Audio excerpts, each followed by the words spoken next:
እጅግ አስገራሚ ነው። በፈጣሪ ቸርነት የተረፈው ይህ ታዳጊ በርካቶችን በዚህ ሰዓት ያነጋገረ ይገኛል። ሰላም የቲክቶክ ቤተሰቦቼ፣ አሁን ዛሬ አንድ ችግር አጋጥሞኝ ነው የመጣሁት። በወንዶች ምክንያት ሴቶች ጸጉር ለመሰራት ረጅም ሰልፍ እየጠበቁ ነው ተባለ። ሰላም ውድ የተከበራችሁና የተወደዳችሁ የዚህ ቻናል ቤተሰቦች እንዴት ናችሁልኝ? ሰሞኑኛ ወቅታዊ አነጋጋሪ የሆነ ቪዲዮችን እንጂላችሁ መጥቻለሁ። ታዲያ ቤተሰቦች ለቻናላችን አዲስ ከሆናችሁ ይሄንን ቻናል ሰብስክራይብ፣ የምንለቃቸውን ደግሞ ቪዲዮች ላይክ ማድረጋችሁን አትርሱ። ወደ ቪዲዮቹ ቤተሰቦች በመጀመሪያ ማሰማችሁ ቪዲዮ ምንድነው እጅግ በጣም አሳፋሪ ድርጊት እየተፈጠረ ይገኛል በይሳት። እሱ ምንድነው ወንዶች የሴት ጸጉር ቤት ውስጥ ተቀምጠው ካክስ ውስጥ ገብተው ጸጉራቸውን ለመተኮስ ዝግጁ እንዲሆኑ እያሳዩ ነበር። ታዲያ በዛ ጉዳይ ላይ እጅግ በጣም ደስ የሚል ንግግሮችን ሰመረ ባሪያው የተናገረ ነበር። እስኪ የሰመረ ባሪያው ንግግር ተመልክተን እንመለስ።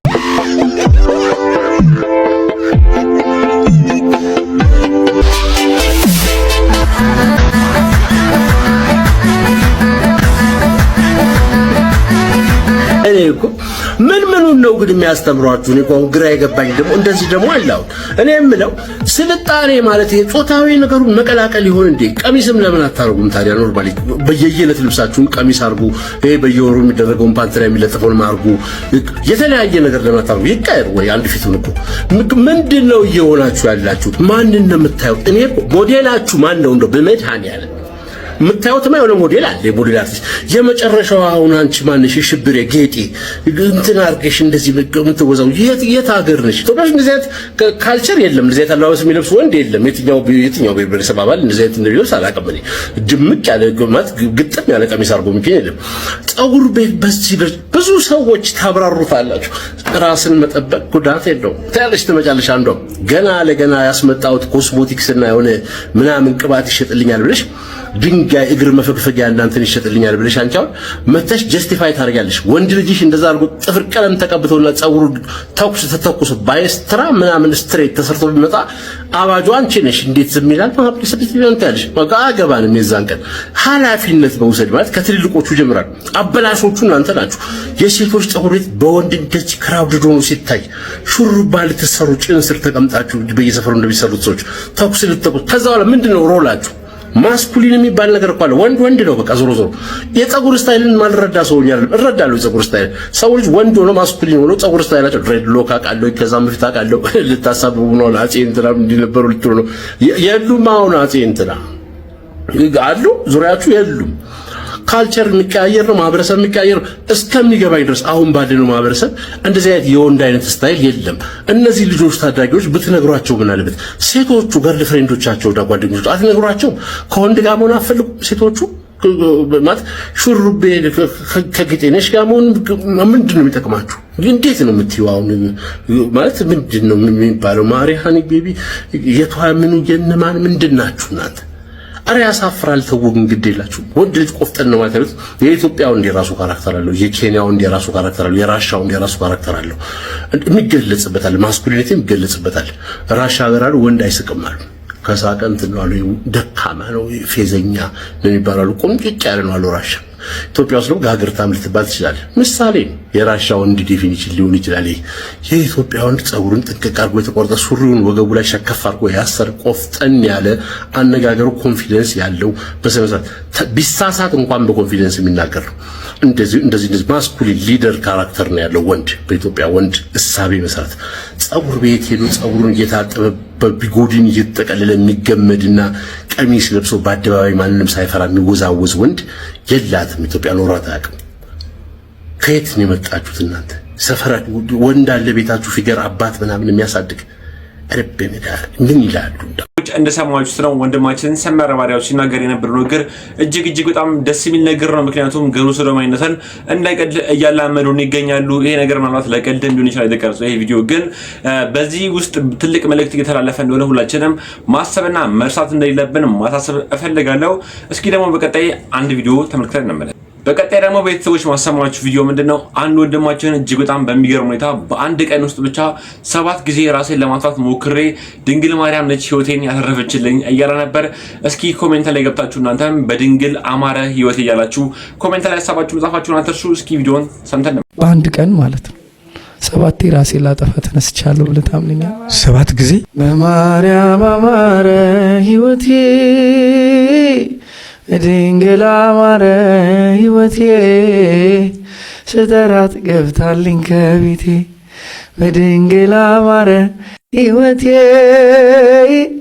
በማርያም አማረ ሕይወቴ ስጠራት ገብታልኝ ከቤቴ በድንግል አማረ ከሞት ማልነጥቀሽ በድንግል አማረ ነፍስን ዘራሽብኝ በድንግል አማረ ኃጢአተኛ ሳለው በድንግል አማረ ሰው አድርገሽ አቆምሽኝ በድንግል አማረ ሐዘን መከራዬ በድንግል አማረ ታሪክ ሆኖ ቀረ በድንግል አማረ ሕይወቴም ባንቺ በድንግል አማረ በድንግል አማረ በማርያም አማረ። ቤተሰቦች እንደሰማችሁት ነው። ይህ ወንድማችን እጅግ በጣም ደስ የሚል ድምጽ ነው ያለው። በድንግል አማረም ሕይወቴ ብለው እነዚህ ደስ በሚል ሁኔታ እየዘመረልን ነበር። ዝማሬ መላእክትን ያሰማልን። አዳዲስ እጅግ በጣም ደስ የሚሉ መዝሙሮችን አውጥቶ ለመስማት ያብቃን። ወራ ኔክስት ሌላ ደግሞ ቤተሰቦች ሳምንቱን እጅግ በጣም ብዙ ሰዎችን ሲያስገርም የነበረ አንድ ቪዲዮ ነበር። እርሱም ምንድነው በፈጣሪ ተአምር የተረፈ አንድ ታዳጊ ነበር። እስኪ ደግሞ ይሄን ቪዲዮም ሰምተን እንመለስ። እጅግ አስገራሚ ነው። በፈጣሪ ቸርነት የተረፈው ይህ ታዳጊ በርካቶችን በዚህ ሰዓት ያነጋገረ ይገኛል። ነገሩ እንዲህ ነው። ከደምቢዶሎ ተነስቶ ወደ አዲስ አበባ ይጓዝ በነበረ የህዝብ ማመላለሻ አውቶቡስ ስር ተደብቆ ከ600 ኪሎ ሜትር በላይ የተጓዘው ይህ የምትመለከቱት የ10 ዓመት ታዳጊ በሰላም ተገኝቷል። ታዳጊው ጉዞ የጀመረው ከሌሊት 10 ሰዓት ደምቢዶሎ ላይ ሲሆን ማንም ሳይመለከተው እንግዲህ በአውቶቡስ ስር ያሉ የብረት ክፍሎችን የሙጥኝ ብሎ በመያዝ እንግዲህ ለሰዓታት አደገኛ ጉዞ ማድረጉ ነው የተገለጸው። ታዳጊው ይህንን ሁሉ ርቀት የተጓዘው 646 ኪሎ ሜትር መሆኑ ነው እንግዲህ የተገለጸው። በዚህም ታዲያ ይህ ታዳጊ መትረፉ እጅግ በርካቶችን አነጋግሯል ማለት ነው። እናንተስ ስለዚህ ታዳጊ መትረፍ ምን ትላላችሁ? ያሰባችሁን አጋሩ። እጅግ በጣም ነው የሚገርመው። ምክንያቱም እጅግ በጣም ብዙ ኪሎ ሜትሮችን በመኪና ላይ በመንጠልጠል ይሄ ሁላ ኪሎ ሜትር ወደ 600 ኪሎ ሜትር አቋርጦ እዚህ ድረስ መምጣቱ እጅግ በጣም ነበር ብዙ ሰዎችን ሲያስገርም የነበረው። ታዲያ ቤተሰቦች ይህን አጋጣሚ እንዴት አገኛችሁት? የሚሰማችሁን የግል ሐሳብና አስተያየት ኮሜንት ላይ አስቀምጡ። ታዳጊ ደግሞ እጅግ በጣም አስገራሚ የሆኑ ንግግሮችን እየተናገረ ነበረ። እንደውም ብዙ ሰዎች በውስጡማ አንድ እጅግ በጣም ትልቅ ሰውዬ አሉ እያሉ ነበር። ምክንያቱም ሲናገራቸው የነበረው መልእክቶች ከታዳጊዎችም ሆነ ከወጣቶች ሊወጣ የማይችል ንግግር ነው። ምናልባት እንደዚህ ንግግሮችን ልናገኝ የምንችለው ከሃይማኖት አባቶች ወይ ደግሞ እጅግ በጣም በእድሜ ገፋ ካሉ ሰዎች ነው። እስኪ ደግሞ የታዳጊው ንግግር ሰምተን እንመለስ። ሊና ካላችሁ ማለት ነው ትዳር በቁጥጥር አትጠብቁት። አንዳንድ ሰው ትዳሩን በስልክ የሚጠብቀው ይመስላል። ደህና ነሽ? እንዴት ነሽ? ኧረ ውለት የደወለልሽ ማን ነው ብሎ ትዳሩን የሚያስከብረው ይመስላል። አይደለም። ትዳሩን የሚጠብቅ ማን ነው? እግዚአብሔር። ሴቶችም ወንዶችም ቅናታቸውን ማቆም አለባቸው። የማይረባ ቁጥጥር ኖር ነው በእውነት ማለት ነው። ሴቶችም ወንዶችም ሴቶችን ማናት የደወለች? እንዴት ባራሳ ደወለች? ለምን እኔ ብዙ ነገሮችን ሸምግዬ ስለማውቅ እንዴት ባምሳ ደወለች?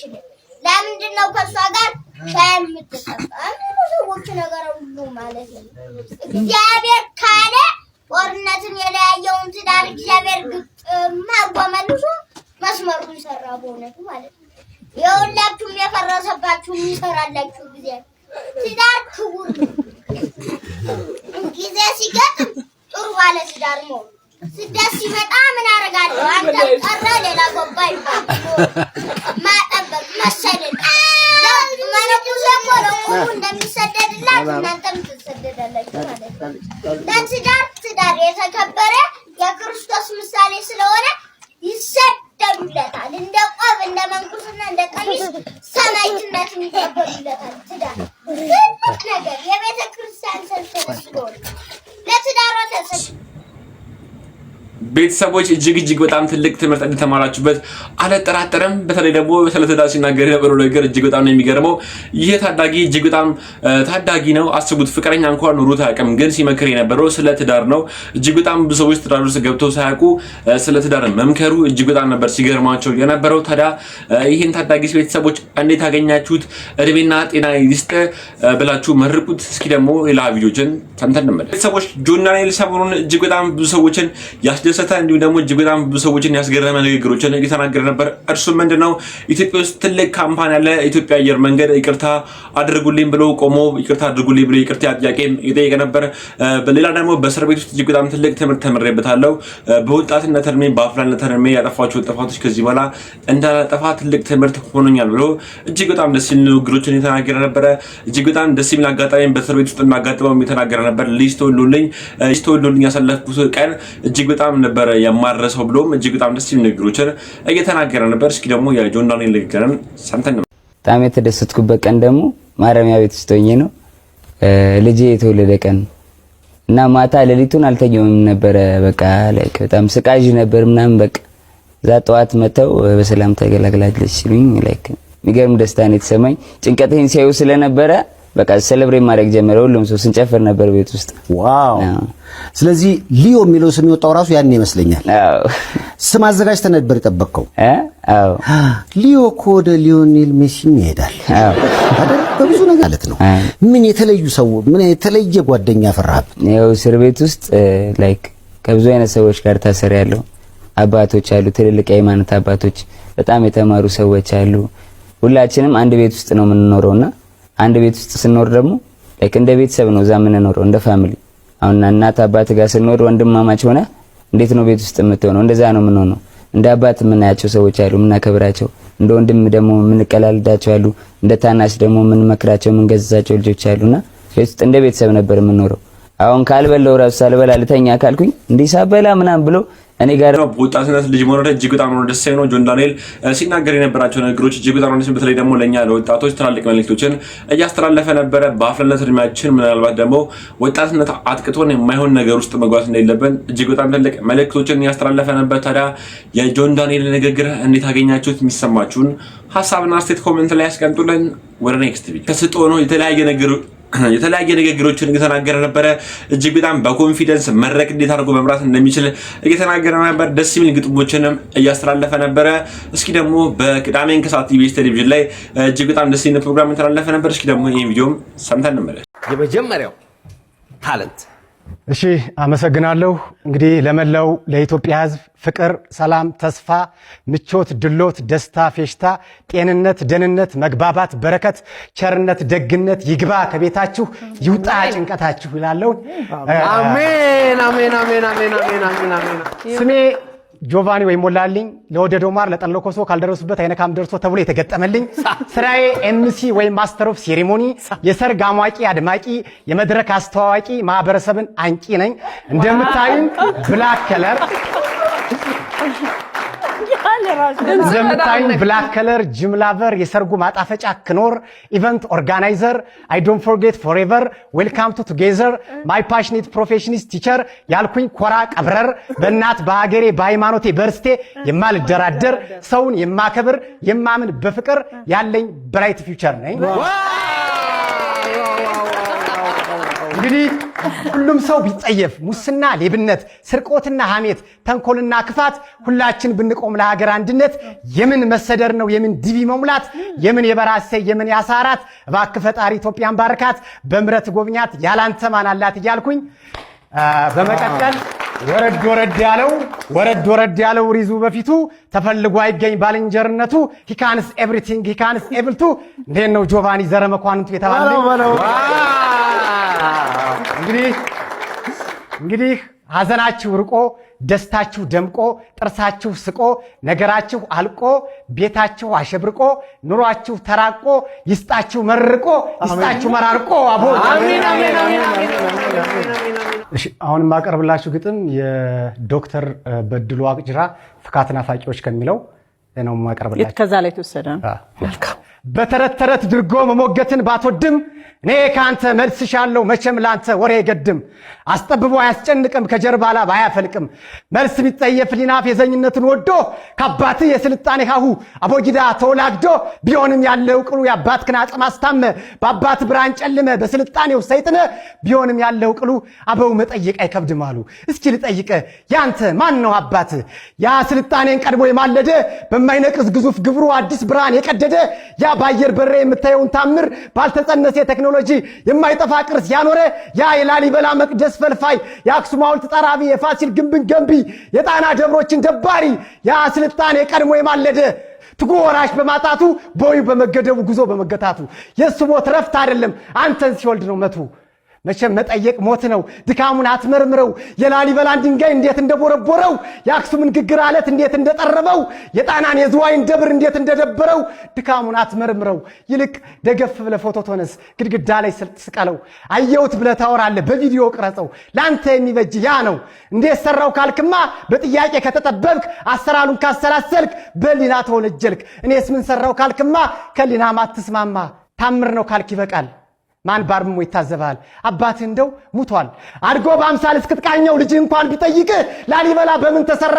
አክሱም እንዴት ቆመ ቢል በቅሎ ነው ብለ ንገረው መሬት ፈንቅሎ ወጥቶ ታምር ነው ይበልሱም በታምራት ተቃኝቶ ወርቅ የሆነውን የአባቶቻችን ባህል ትተህ ያንተ ባልሆነ በተኮረጀ ባህል እየኖርክ መኖር ከመሰለ ዘመናዊነት ይሄ ነው የትውልድ ክሽፈት ይሄ ነው የትውልድ ክስረት ይሄ ነው ወደ ኋላ መቅረት ይሄ ነው የጃዙር ቅኝ ግዛት ሺምንተ ሺ ጊዜ ስለ ታላቁ አሜሪካ ስለ ጃፓን ስለ ቻይና ከንቱ ዳሴ ብታነበንም እኔም ስለ ኢትዮጵያ ማንነት ስለ ህዝቦቿ ማያልነት ከጄ መዳፍ ሳትወጣ አሳያለሁ አባቴ ይሙት ከጄ መዳፍ ሳትወጣ አሳያለሁ አመሰግናለሁ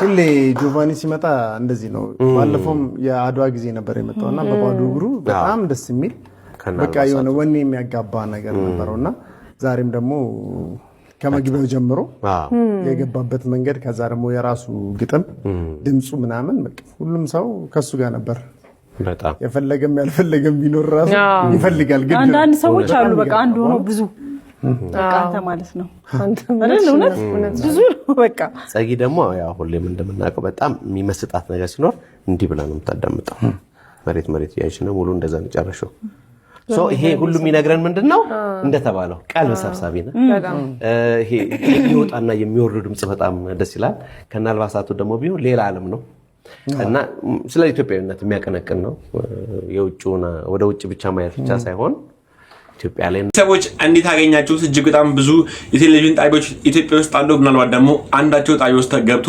ተቀጥሮ ቢሰራ የሚያስብል ወጣት ነው ምክንያቱም ማንኛውም ባለስልጣን ማንኛውም ታላንት ያለው ወጣት ሰራ እጅግ በጣም ደስ ይላልና ይሄ ደግሞ ወንድማችን እጅግ በጣም ትልቅ ተስጦ ነበረ ሲያሳየን የነበረው ታዲያ ቤተሰቦች የወንድማችንን ንግግሮች እንዴት አገኛችኋቸው የሚሰማችሁን ሐሳብና አስተያየት ኮሜንት ላይ አስቀምጡልን ሌላ ደግሞ ቤተሰቦች በተለያዩ ድራማዎቹ የምናውቀው አንድ አርቲስት አለ እስኪ ደግሞ ቪዲዮን ካየን በኋላ የአርቲስቱን ስም ኮሜንት ላይ ታስቀምጡልኛላችሁ እጅግ በጣም በሚገርም ሁኔታ በተለያዩ ድራማ ላይ ስራ ነው የምናውቀው እጅግ በጣም በሚገርም ሁኔታ ግን እየዘፈነ ነበረ ቅዳሜን ከሰዓት ላይ ቀርቦ የተመለከትነው እጅግ በጣም ደስ የሚል ድምጽ ነው እስኪ ደግሞ ይሄን ቪዲዮም ሰምተን እንመለስ የወደደ አበደ ሲባል የሰማሁት ባንቺ ነው ዘንድሮስ ደርሶብኝ አየሁት እስኪ በይ ንገሪኝ ባክሽ መውደዴ ለፍቅር ሞት ብለሽ ፈረድሽብኝ እንዴ ትከሻለሽ እንጂ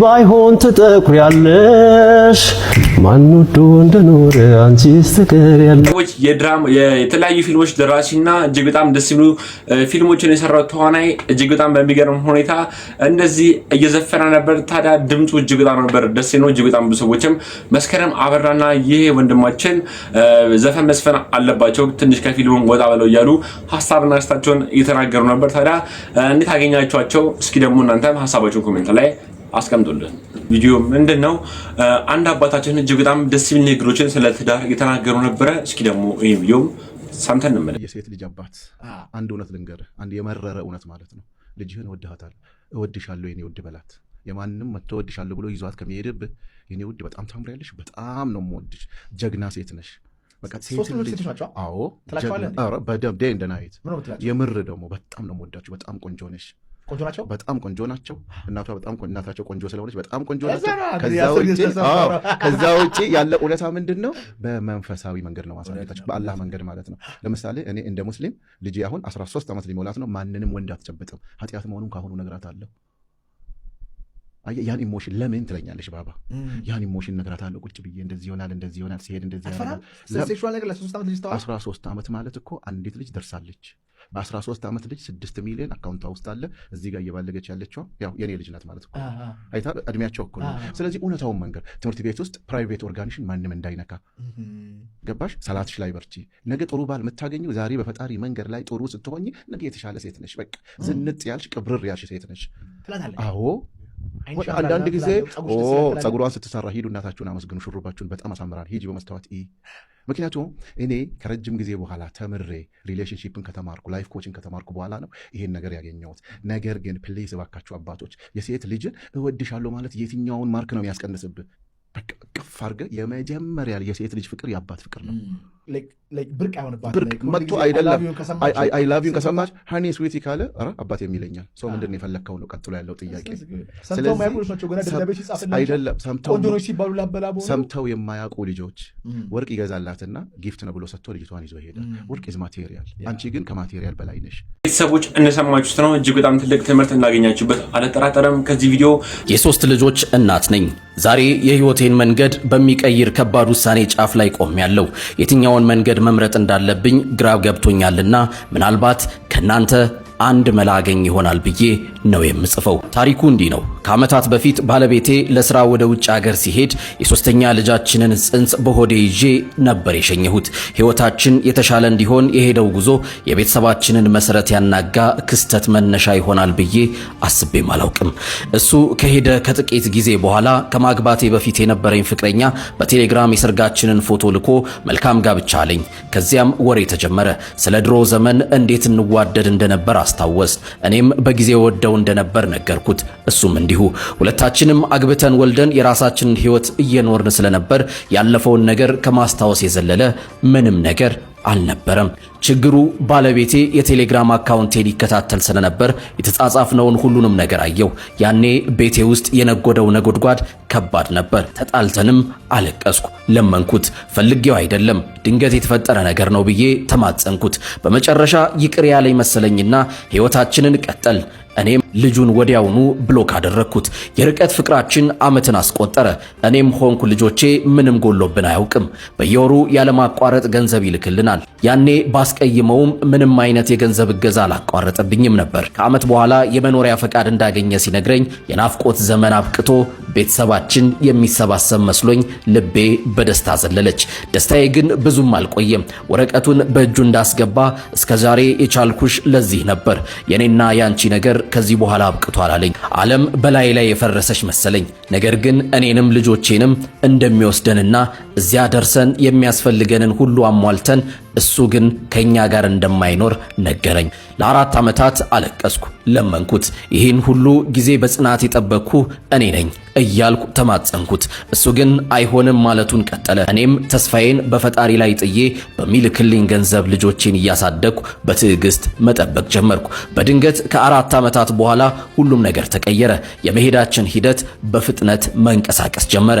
እሱም በጣም ተለውጦ በቀን 3 እና 4 ጊዜ ይደውልልኝ ጀመር። ስለ ወደፊታችን ብዙ አቀድ። እዚያ ስሄድ ምን መስራት እንዳለብኝ፣ እዚህ ሆኜ አጫጭር የሙያ ስልጠናዎችን መውሰድ እንዳለብኝ መከረኝ። ለዝግጅት የሚሆን ገንዘብም ላከልን። ተስፋዬ እንደገና ለመለመ። ትዕግስቴ ፍሬ አፍርቶ ባለቤቴ ወደ ልቡ የተመለሰ መስሎኝ በደስታ ሰከርኩ። ይህ አዲሱ የደስታ ጊዜ ግን የሳምንታት ዕድሜ ብቻ ነበር ያስቆጠረው። ድንገት እንደገና ተቀየረብኝ። የስልክ ጥሪው እየቀነሰ መጥቶ በሳምንት አንድ ሆነ። ወሬያችንም እንደ ባልና ሚስት ሳይሆን እንደ 2 እንግዶች ደረቅ ሆነ። ሰላም አውርደን ነበር እኮ ለምን እንዲህ ትሆናለህ ብዬ ስጠይቀው እውነቱን ተናዘዘ። እኔ ብዙ ጥፋት አጥፍቻለሁ፣ አንቺ ላይ ቺት አድርጌያለሁ። ስለዚህ አንቺን ለመውቀስ ሞራል የለኝም አለኝ። በንግግሩ ውስጥ እዚያ አዲስ ህይወት መጀመሩን ተረዳው። ስለ ልጆቻችን ብለን ሁሉንም ነገር በይቅርታ እንለፍ ብዬ ብለምነውም ፈጽሞ እምቢ አለኝ። እኔስ ይህን ሁሉ ዘመን የጠበቅኩ ጊዜስ ብዬ ስሞግተው ያንን የዓመታት ዕድሜ ያስቆጠረውን የቴሌግራም መልእክት ስክሪንሹት ላከልኝ። ያኔ ነው የገባኝ እሱ ፈጽሞ ይቅር አላለኝም ነበር። የእኔን የአንድ ጊዜ ስህተት እንደ መነሻ ሲጠብቅ እንደነበር ተረዳው እና አሁን ከ2 ወር በኋላ ወደ እሱ የሚሄድበት ጊዜ ይደርሳል። መንገዱ ጠፍቶብኛል።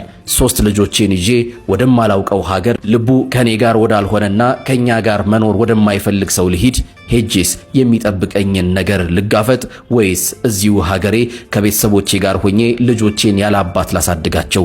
ይህንን እድል ባሳልፍስ ልጆቼ ወደፊት ይቅር ይሉኛል? ሄጄስ ከዚህ የባሰ ስቃይ ቢጠብቀኝስ? እባካችሁ ምከሩኝ። ምን ላድርግ? የትኛውን በስተመጨረሻ ማሰማችሁ ቪዲዮ ምንድነው? ቤተሰቦች ሰሞኑን ታኩር እጅግ በጣም ትልቅ ስታገብ ውስጥ እንደገባ እንደተመለከታችሁ አልጠራጠረም። ምክንያቱም ባለሀብቱ ወርቁ አይተነው ለታኩር ሽልማት ከቀረበለት በኋላ ሽልማት የተቀረበላቸው ድርጅቶች ደግሞ የኛ ድርጅት ከፖለቲካና ከሃይማኖት ውጭ ነው ተብሎ ሽልማቱም እንደቆመ ሁላችሁም ታውቃላችሁ። ታዲያ ሰሞኑን ታኩርም የተለያዩ አይነት ማስፈራሪያዎች ደረሱበት እየተባለ በተለያየ የሶሻል ሚዲያዎች ላይ ሀሳብና አስተያየቶች የተለዋወጡ ይገኛሉ። በስተመጨረሻ ግን ታኩርም ዝምታውን ሰብሯል። ይሄ ነገር ፈጽሞ ውሸት ነው፣ ምንም አይነት ችግር ውስጥ አልገባውም ብሎ መልእክቱን እየተናገረ ነበር። እስኪ ደግሞ ሌላ ቪዲዮ ሰምተን በዚህ ሰዓት ቲክቶከር ታኩሬን አስመልክቶ እጅግ አስቸኳይ የተባለ መረጃ ደርሶኛል ልንገራችሁ። ከሰሞኑ በአንዳንድ የማህበራዊ ትስስር ገጾች ላይ ቲክቶከሩ እንደታሰረና እንዲሁም ደግሞ ጉዳቶች እንደደረሱበት በስፋት ሲዘዋወሩ እንግዲህ ተመልክተናል። እናንተም ተመልክታችኋል ብዬ ተስፋ አደርጋለሁ። ስለ ጉዳዩ ከቲክቶከሩ ባገኘሁት መረጃ መሰረት ታዲያ በሱ ላይ እየወጡ ያሉ መረጃዎች መሰረተ ቢስና እንዲሁም ደግሞ በፍጹም ከእውነት የራቁ መሆናቸው አረጋግጦልኛል። ቲክቶከሩ በንግግሩ በዚህ የተዛባ መረጃ መሰረት ቤተሰቦቹ ለአላስፈላጊ ጭንቀት መዳረጋቸው አስታውቋል። አክለውም እናቴ በሁኔታው ተደናግጣም እያለቀሰች ትገኛለች ያለ ሲሆን እንደዚህ የምታደርጉ አካላት ባካችሁ ከድርጊታቸው ተቆጠቡ ሲል እንግዲህ ተማጽኗል። ቲክቶከሩ በስሙ በርካታ የፌስቡክ አካውንቶች መከፈታቸው ገልጾ እሱ ግን በስሙ ምንም አይነት የፌስቡክ ፔጅም ሆነ አካውንት እንደሌለው ገልጿል። በመጨረሻም ታዲያ ቲክቶከር ታኩሬ ምንም አይነት ነገር እንዳላጋጠመውና የዘውትር ስራውን በማከናወን ላይ እንዳለና እንዲሁም ደግሞ በቅርቡ ወደ ቲክቶክ በቆንጆ ስራ እንደሚመጣ አስታውቋል። ይሄው ቤተሰቦች እንደሰማችሁ ተው ጠቅልል አድርጌ ነበር የነገርኳችሁ። ወንድማችን ታኩር ባለፈው ባደረገው የበጎ አድራጎት ድርጊት ላይ እጅግ በጣም ብዙ ሰዎች እየተደሰቱበት ነበር። እጅግ በጣም ገና ታዳጊ ወጣት ነው። እጅግ በጣም ብዙ ሰዎች ይጠብቁታል። ታዲያ ሰሞኑን ደግሞ እጅግ በጣም ብዙ ሰዎች ክሱን ከፖለቲካና ከሃይማኖት ጋር ሊያነካኩት እየፈለጉ ይገኛሉ። ግን መሆን የለበትም። ቤተሰቦች ለዛሬ ይዤላችሁ የመጣሁት ቪዲዮ እነዚህን ይመስሉ ነበር። በቀጣይ እናንተን ቁም ነገር ያይዛችኋል ሀሳብና ሴቶችን ያለውጡ ቢዋቻል ብዬ ማስባቸው ቪዲዮችን ይዤላችሁ እመጣለሁ። ለቻናላችን አዲስ ከነበራችሁ ቻናላችንን ሰብስክራይብ፣ የመለቃቸውን ቪዲዮዎች ላይክ ማድረጋችሁን ቀጥሉበት።